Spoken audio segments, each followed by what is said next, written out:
So, is remote working a blessing or a curse? During this video, I'm going to share with you my personal experience of working fully remotely in a relatively remote area of Australia as well. I am, as you know, a business analysis trainer, coach, and mentor. So I work a lot with business analysts all around the world. And a lot of you are also working remotely and potentially experiencing exactly the same challenges and joys of remote work. But let's see, let me share my experience, and I would love to hear about yours. So please tell me how you feel about remote work in the comments below. I would really appreciate it and love to hear about your thoughts and feelings.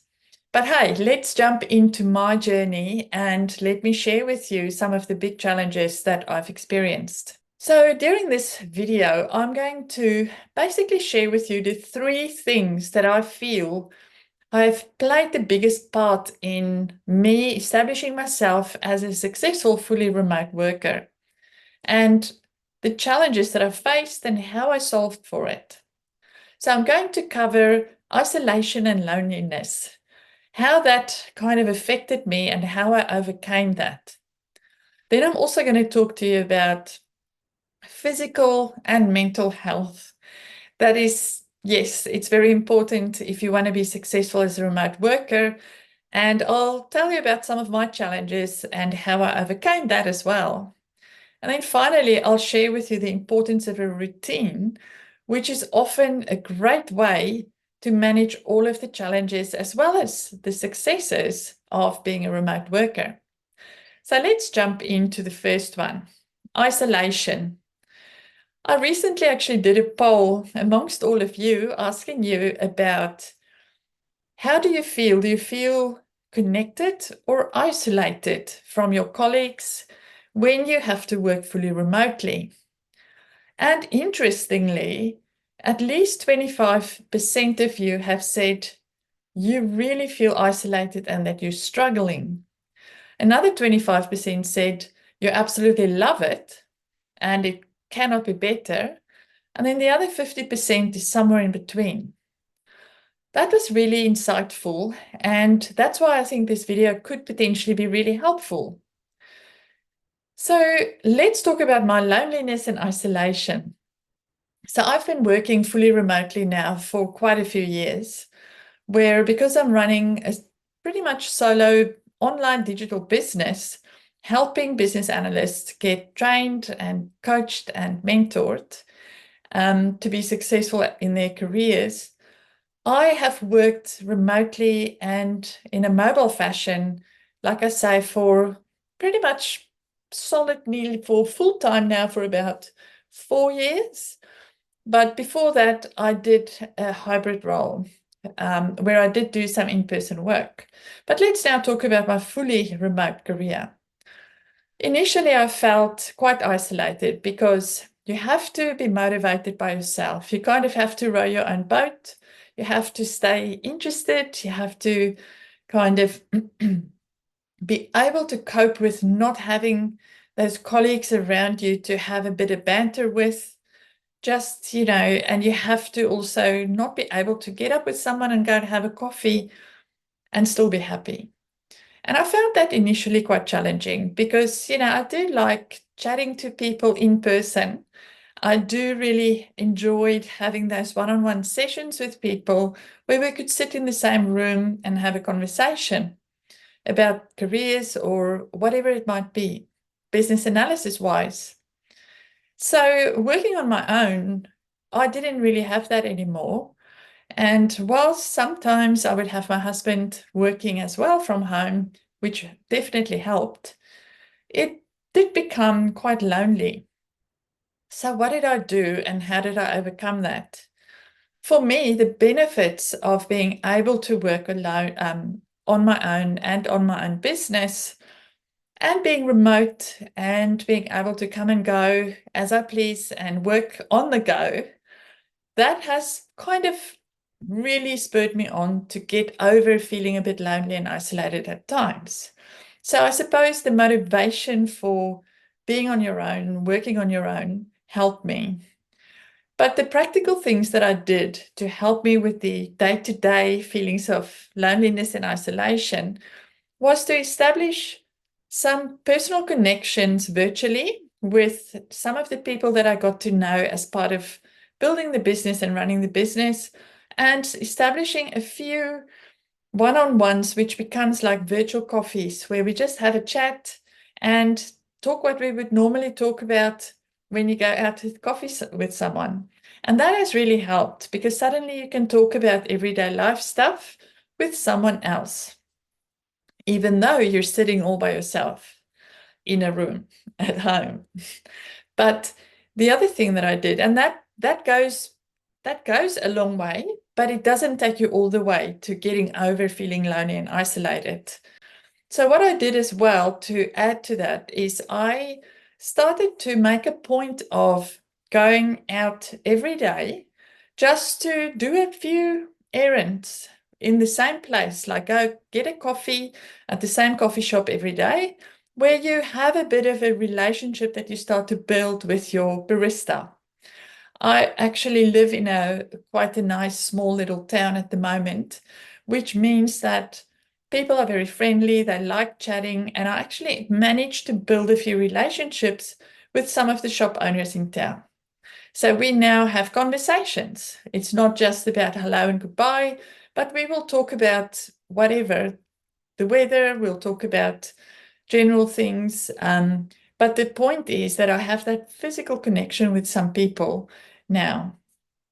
Another way you can do that is I know that a lot of the city locations have got communal places where you can go and work amongst other people in a hot desking solution type style. So if you really feel you need to have that physical contact with people, but your office doesn't allow for you to come in anymore, if you are forced to work remotely, really consider doing that because it's a human need to be able to connect with someone else. So it's normal. You don't have to feel like you're abnormal, feeling isolated or lonely. It's a basic human thing. So you can solve for it in a multitude of different ways. But by getting out there and just mixing your physical body with other people, having a few little chats, that will go a long way to get you through the day. And then the last thing I did to help with combating a bit of isolation and loneliness is I am a big animal lover, and I have realized ever since working by myself that my pets actually play a big role in making me feel less isolated. So I've got cats and I've got horses. I have to spend a bit of time with all of them every day, and that has gone a long way to make me feel connected to other living things. Now, you may or may not have a life that includes animals. If you do, you will probably know what I mean. There is definitely an element of connectivity there or connection that helps with loneliness and isolation feelings. So that's the big one that I think a lot of us struggle with, especially if we don't actively try to overcome it. Being fully remote, remember, it's not 100% normal for us as humans to not have human contact. And that's why you have to take that extra few steps to make sure you go out and get a bit of connection every day. And that will definitely help. If you've got any other ideas for how to combat a bit of loneliness and isolation when you work fully remotely, please share it with us down in the comments. This is about helping each other. So the next challenge is mental health and physical health. Now, when we used to work in offices every day, I'm not a big sport person, but I'm healthy and I like to stay relatively fit. So when I used to work in an office, naturally I had to walk quite a lot of distance. You have to walk between meetings, you have to walk to get to the office, to get back to the train or your car at the end of the day. And you just basically had a lot of activity built into your day. When we do physical activity, it also releases endorphins. So it helps us to stay positive and kind of have a clear mind. If we sit all day, it's actually very unhealthy for us because we don't release those endorphins. So it becomes a bit like a spiral. So you would know that if you kind of get so engrossed in your work and you just sit from 9 to 5, you just sit there, you don't move. By the end of the day, your energy would feel very low and you'll feel drained. As a fully remote worker, you can't sustain that on a daily basis. Sure, you'll have some days where you maybe just get really into the flow of your work and you might not do a lot of physical activity, but it still remains really important to do it very often. Simply get up, maybe build in a bit of a walk around the block in the morning, during lunch, and potentially after work. At the minimum, if you're a bit more of an activity person or somebody that likes to be active, make sure that you do go to the gym as many times as you did when you were in the office. Make sure you keep up all of that activity, because that physical activity goes directly to your mindset and your mental health. So that's what I do. I've got 2 horses. I have to look after my horses, which for me, who's not really active, it's a natural routine that I actually have to go and do, which forces me to be active and helps me a great deal with my mental health. Now, the last one that I found really helps me as a fully remote worker is routine. Now, I'm not suggesting you stick with the same routine every single day where it becomes monotonous. That's not my suggestion. But some structure to your day will go also a really long way to help you combat both the first issue of potential loneliness and isolation, but it will also help you to combat the physical and mental health. So if you've got a basic routine, when you're on your own, first thing in the morning, think about what is my goals for the day and what tasks do I have to achieve? What are my meetings? If you've got meetings, otherwise just what do I need to achieve? And set that rough schedule for yourself, because it gives you focus. And focus is really good for us. Then have in your routine, build in your social and your connection activity for that day. I find it's really good if I can have at least one, which is a social activity, whether I'm getting up and getting coffee outside of the house with the coffee shop owner every second day or third day, or whether I decide to have my virtual coffee with my social connection online. I have something built into my schedule every day just for maximum half an hour, just to get that bit more of a personal connection that we need to remain positive. So the routine side of things really helps us. We are, again, if we just go back to human nature, I think we need to really understand what it is that we need as humans when we want to be successful as professionals within a fully remote working environment. So in future videos, I'm also going to talk about this topic because I think it's really important. There's a lot of other practical skills and tips that I can share that could help you be super successful as a remote worker.